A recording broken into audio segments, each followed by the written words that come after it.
crying loudly, crying heartbreak, heartbreak, heartbreak, heartbreak, heartbreak, heartbreak, hashtag the Bachelor. What is happening? Loudly crying, loudly crying, loudly crying, loudly crying, loudly crying, loudly crying, loudly crying, loudly crying, loudly crying, loudly crying, loudly crying, loudly crying, loudly crying. I guess you really can't fight stupidity. Next up, hashtag Trump for #POTUS 2016, hashtag the Bachelor. On the one hand, I'm glad Nikki isn't with Richie and I hope she finds someone better. But on the other hand, hashtag the Bachelor. So I'm delayed to join hashtag the Bachelor shock horror dismay party.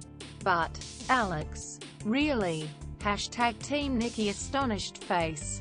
Roses are red, violets are blue. Richie, you made the wrong decision. And now you can't undo.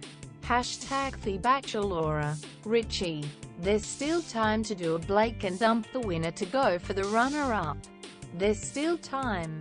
Tired Rose, hashtag the Bachelor. Tonight I'm going to eat my entire weight in Oreos and tomorrow I'm adopting a cat because clearly, love is dead, hashtag the Bachelor. Luckily, Alex appears to be unfazed by the lackluster response to her winning the final rose, telling Kyle and Jackie she totally gets the overwhelming support for Nikki. It's understandable that Australia fell in love with Nikki, how could you not?